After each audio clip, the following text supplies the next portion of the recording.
ہم نے فوجی عدالتوں کے اثرات بھگتے ہوں کیونکہ ملٹری سروس ہے، ملٹری انسٹیٹیوشن نہیں۔ جتنا خلاف ورزی کا بڑا سکیل ہے وہ آپ کے غائب ہونے کے امکانات بھی زیادہ ہو جاتے ہیں۔ ہمارا سماج کوئی ویل ڈیفائنڈ سماج نہیں ہے۔ ہم نے 15 سال کی لڑکیوں کو مائیں بنتے دیکھا ہے۔ یہ زرعی زمین کی طرح سے عورت بھی ملکیت ہو۔ اسی طرح کے کاموں سے خوف زدہ ہو کے NGOs پہ پابندیاں لگانی شروع کی ہوئی ہیں۔ آپ 18 سال کی عمر میں لائسنس دیتے ہیں لوگوں کو، 16 سال کی عمر میں شادی کی اجازت دے دیتے ہیں۔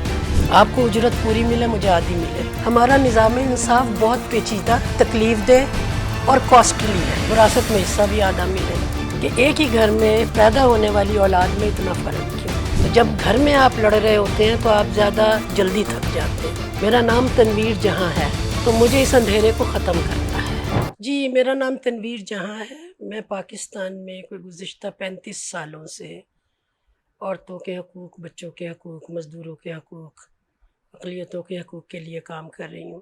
میں نے مختلف اداروں کے ساتھ اپنا کام شروع کیا تھا تو ویمن ایکشن فورم ایک آرگنائزیشن ہے جو 1983 میں بنی تھی، ایک پریشر گروپ تھا، اس کے لیے ہم عورتوں کے حقوق کے لیے کام کرتے تھے۔ ابھی میں اس وقت کالج اور یونیورسٹی میں پڑھتی تھی، تعلیم حاصل کی تو اس کے بعد ایک آرگنائزیشن کو جوائن کیا، وہ بھی عورتوں کے حقوق کے لیے کام کرتی تھی۔ پھر میں نے کچھ عرصہ ایک اسکول میں پڑھایا، لاہور گرامر اسکول میں۔ اس کے بعد میں نے شرکت گاہ ایک اور عورتوں کی آرگنائزیشن جوائن کی۔ اس کے بعد مجھے ایکوٹی اینڈ میرٹ اسکالرشپ ملا آسٹریلیا کا، میں پڑھنے کے لیے نکلی تو اس آرگنائزیشن کو خیر بات کہا۔ واپس آ کے ساؤتھ ایشیا پارٹنرشپ پاکستان میں کام کیا، کئی برس 8 سال تک human rights commission of Pakistan میں کام کیا۔ گزشتہ کئی برسوں سے 2003 سے آن ورڈ میں ایک ادارے کے ساتھ کام کرتی ہوں، democratic commission for human development, جو پاکستان میں انسانی حقوق کی تعلیم اور انسانی حقوق کے محافظین کے تحفظ کا کام کرتا ہے۔ میں پاکستان میں ایک ادارہ ہے سوئٹزرلینڈ کا، لیبل اسٹیپ، جو فیئر ٹریڈ آرگنائزیشن کے طور پہ کام کرتا ہے۔ اور پاکستان میں کیا دنیا بھر میں جہاں پہ بھی کارپیٹ پروڈیوس ہوتے ہیں وہاں ورکرز کی لیونگ اینڈ ورکنگ کنڈیشنز کو امپروو کرنے کا کام کرتا ہے۔ میں پاکستان میں ان کی کنٹری ریپرزنٹیٹیو ہوں، کئی اداروں کی کنسلٹنٹ بھی ہوں۔ تو آپ یہ سمجھیں کہ کل ملا کے 35 سال میری جدوجہد کی داستان ہے، جس میں میں نے سینکڑوں نہیں بلکہ ہزاروں ایکٹیوسٹ ٹرینڈ کیے ہیں جو انسانی حقوق کے لیے، عورتوں کے حقوق کے لیے، بچوں کے حقوق کے لیے، مزدوروں کے حقوق کے لیے، مائنورٹی کے رائٹس کے لیے کام کرتے ہیں۔ جی دیکھیں، جو عورت کے حقوق کا سارا سوال ہے وہ بہت بڑا پاور سٹرکچر سے جڑا ہوا سوال ہے۔ جب بھی آپ کبھی عورتوں کے حقوق کی بات کریں گے تو لوگوں کو یہ خوف پیدا ہوتا ہے کہ جو ابھی امبیلنس ہے، جو ان کے مفاد میں ہے، وہ بدل جائے گا۔ اور جب عورتیں امپاورڈ ہوں گی تو ہمیں برابری کی بات کرنی پڑے گی، ہمیں مساوی حقوق کی بات کرنی پڑے گی۔ وہ تمام افراد، ادارے جو عورتوں کی محکومی سے فائدہ حاصل کرتے ہیں، ان کو یہ نقصان میں بات لگتی ہے۔ اس میں ایک خاندان کا ادارہ بھی ہے۔ ہمارا چونکہ اگر آپ اوورآل سماج کی بات کریں گے تو ہمارا سماج کوئی ویل ڈیفائنڈ سماج نہیں ہے۔ ہمارے ہاں ٹرائبلزم بھی ہے، ہمارے ہاں فیوڈلزم بھی ہے، ہمارے ہاں شہری آبادیاں اور انڈسٹریل صورتحال بھی ہے۔ تو 3 مختلف طرح کے پیداواری نمونے پائے جاتے ہیں، اور آپ کو پتہ ہے کہ موڈ آف پروڈکشن کے ساتھ پوری ایک ایتھکس اور اخلاقیات آتی ہے۔ تو فیوڈل سماج میں زمین کی، زرعی زمین کی طرح سے عورت بھی ملکیت ہوتی ہے، اور ملکیت کے تصور کے لیے بہت سارے ایسے قوانین، اخلاقیات، اقدار، رسوم و رواج بنانی پڑتی ہیں جو عورت کو محکوم رکھ سکیں اور اس کو وہ حیثیت اور وہ سٹیٹس نہ دیں جو ایک مساوی درجے کی کا متقاضی ہوتا ہے۔ تو جب بھی کبھی آپ عورت کے حقوق کی بات کریں گے تو وہ تمام پاورفل سٹرکچرز اور پاورفل لوگ جو ہیں وہ اپنے آپ کو تھریٹنڈ محسوس کریں گے۔ وہ یہ سمجھیں گے کہ آپ ان سے ان کے مفادات چھین کے عورتوں کو دے رہے ہیں، جبکہ یہ چھین کے کسی دوسرے کو دینے کی بات نہیں ہے۔ مرد کے جو حقوق ہیں وہ اسے دستیاب رہیں گے، چاہے آپ عورت کو محکوم رکھیں یا عورت کو امپاور کر دیں۔ لیکن جب ہم امپاورمنٹ کی بات کرتے ہیں تو یہ ایک ایسا خوف ساتھ لے کے آتا ہے کہ جو آج تک ہم عورتوں کے ساتھ کرتے رہے، اگر یہ امپاورڈ ہو گئی تو یہ وہی سلوک ہمارے ساتھ بھی کریں گی۔ اور اس خوف سے اس کی حوصلہ افزائی کرنے کی بجائے اس پہ شدید تنقید کی جاتی ہے تاکہ اس کو اس ساری تحریک کو ابھرنے سے پہلے ہی دبا دیا جائے۔ آپ دیکھیں عورت مارچ پہ ہر سال کتنی تنقید ہوتی ہے۔ ان کے بنیادی مطالبات کیا ہیں؟ ان کے بنیادی مطالبات یہ ہیں کہ آپ ایکسس کا حق دیں، آپ مساوات دیں، آپ جو ہے وہ مواقع سے فائدہ اٹھانے کا مساوی حق دیں کہ جو مرد کو موقع حاصل ہے تعلیم کا، روزگار کا، پولیٹیکل پارٹیسپیشن کا، وہ عورت کو بھی ہونا چاہیے۔ لیکن اتنا زیادہ اس کو تنقید کا نشانہ بنایا جاتا ہے کہ جیسے ہم نے اخلاقیات کے پتہ نہیں کون سے دائرے توڑ دیے ہیں اور ہم کتنے بد اخلاق لوگ ہو گئے اور ہم معاشرے میں پتہ نہیں کون سی خرابی پیدا کرنا چاہتے ہیں کہ مسلسل اس کے اوپر تنقید ہوتی ہے۔ میں اس کو ایک طاقت کے نظام سے جڑا ہوا سوال سمجھتی ہوں کہ جو طاقتور مقتدر حلقے ہیں ان کو عورت کی آزادی اور ان کی امپاورمنٹ جو ہے خوف میں مبتلا کرتی۔ دیکھیں اب تو بہت اس کا جو کہنا چاہیے باقاعدہ ایک نظام ہے پوری دنیا میں۔ ہم نے 1948 میں یہ دیکھا کہ 10 دسمبر 1948 کو جب پہلی مرتبہ منظم طریقے سے انسانی حقوق کا عالمی منشور پیش کیا گیا تو اس میں یہ کہا گیا تھا کہ تمام دنیا کے انسانوں کو یہ حقوق حاصل ہونے چاہیے۔ پھر ہم نے یہ دیکھا کہ بہت برس یہ بات چلتی رہی۔ اس کے بعد شہری اور سیاسی حقوق کا معاہدہ آیا، سماجی ثقافتی حقوق کا معاشی سماجی ثقافتی حقوق کا معاہدہ آیا، لیکن اس کے باوجود بھی ہم نے یہ دیکھا کہ عورتوں کے حقوق اسی طرح سے غیر مساوی سلوک کا بہت بڑا نمونہ یہ ہوتا ہے کہ میں اور آپ ایک ہی کام کریں، آپ کو اجرت پوری ملے، مجھے آدھی ملے، وراثت میں حصہ بھی آدھا ملے، تعلیم کے لیے مواقع کم ملیں، اگر گھر میں وسائل زیادہ نہیں ہیں تو بیٹوں کو تعلیم کے لیے اسکول بھیج دیا جائے گا، بیٹیوں کو روک لیا جائے گا۔ یہ سوال جو اٹھتا ہے کہ ایک ہی گھر میں پیدا ہونے والی اولاد میں اتنا فرق کیوں، یہ ہمیں غیر مساوی سلوک کی طرف ہماری توجہ دلاتا ہے۔ پھر جب ہم یہ دیکھتے ہیں کہ اگر عورت بھی انسان ہے اور مرد بھی انسان ہے تو مرد کو عورت سے زیادہ حقوق کیوں حاصل ہے؟ تو پھر یہ سوال ہوتا ہے کہ عورت کو بھی انسان ہونے کے ناطے وہی حقوق ملنے چاہیے۔ آپ کو اگر روزگار کا حق ہے، تعلیم کا حق ہے، صحت کا حق ہے، اپنی مرضی سے گھر بسانے کا حق ہے، نام کا حق ہے، شناخت کا حق ہے، جائیداد رکھنے کا حق ہے، تو یہی حقوق تو عورتوں کے بھی ہو سکتے ہیں۔ کیونکہ جب ہم نے دونوں کو انسان تصور کیا ہے اور مان لیا ہے اور تسلیم کیا ہے تو پھر ہم دو انسانوں میں اتنا بڑا فرق پیدا نہیں کر سکتے۔ تو حقوق کا تعین یہاں سے ہوتا ہے کہ انسان ہونے کے ناطے کیا حقوق انسانوں کو دستیاب ہیں۔ مرد بھی انسان ہے، عورت بھی انسان ہے، دونوں کو ایک جیسے حقوق ملنے چاہیے۔ ہمارے قوانین، ہمارے آئین نے جو حقوق دیے ہیں، جو ہمارا فنڈامنٹل رائٹس کا چیپٹر ہے، اس میں یہ کہیں نہیں لکھا کہ یہ صرف مردوں کو ہوں گے، عورتوں کو نہیں ہوں گے۔ تو حقوق کے بہت سارے سورسز ہیں۔ ہمارا سورس جو حقوق کا بنتا ہے وہ ہمارے ملک کا آئین ہے، جس کا باب نمبر 2 جو ہے وہ بنیادی انسانی حقوق سے متعلق ہے، اور اس میں جو شہریوں کے حقوق رکھے گئے ہیں وہ عورت اور مرد دونوں کے حقوق ہیں۔ دیکھیں میرا تعلق بنیادی طور پہ لوور مڈل کلاس سے ہے۔ میں نے ابھی بات کی کہ جہاں وسائل کم ہوتے ہیں وہاں ترجیحات فرق ہو جاتی ہیں۔ تو خود میرے ساتھ بھی، اور پھر میں نے ارد گرد بھی بہت یہ دیکھا کہ بہت شائننگ اسٹوڈنٹ ہیں لڑکیاں، لیکن ان کو موقع نہیں مل رہا، نہ تعلیم حاصل کرنے کا، مکمل کرنے کا، نہ زندگی کی دوڑ میں سامنے آنے کا۔ جو ایک ابتدائی ڈسکریمنیشن ہوتی ہے نا گھر سے، وہ آپ کو، اگر آپ تھوڑے سے بھی باشعور ہوں تو آپ کو یہ احساس دلا دیتی ہے کہ کچھ غلط ہو رہا ہے۔ تو میرے ارد گرد بھی بہت کچھ غلط ہو رہا تھا، اور پھر مجھے یہ لگا کہ نہیں، میرا نام تنویر جہاں ہے اور میرے دادا نے پتہ نہیں کچھ سوچ کے ہی رکھا ہوگا جس کا مطلب ہے دنیا کی روشنی، تو مجھے اس اندھیرے کو ختم کرنا ہے۔ دیکھیں میں نے اب پہلے ہی آپ کو کہا کہ ڈسکریمنیشن تو گھر سے شروع ہوتی ہے۔ ڈسکریمنیشن کی بہت ساری شکلیں ہیں۔ میں نے جب میٹرک کیا تو مجھے کالج میں داخلے کے لیے کافی سٹرگل کرنی پڑی، میرے بھائی کو نہیں کرنی پڑی تھی اتنی۔ جب میں نے تعلیم مکمل کر لی اور میں ملازمت کے لیے جا رہی تھی تو مجھے گھر سے بہت زیادہ ریزسٹنس کا سامنا کرنا پڑا کہ تمہاری ضد پہ ہم نے تعلیم تمہیں دلوا دی ہے، ہمارے گھر میں ہمارے خاندان میں لڑکیاں باہر کام نہیں کرتی، تم بھی نہیں کرو گی۔ تو وہ ہر سٹیپ جو ہے وہ میں عبور کرتی گئی اپنے ڈٹرمینیشن سے کہ نہیں۔ اور پھر مجھے یہ ریئلائز ہوا کہ میں تو بہت سٹبرن تھی اور بہت ڈٹرمنٹ تھی اپنے حالات کو بدلنے کے لیے. بہت ساروں کو یہ حالات بدلنے کا موقع نہیں ملتا.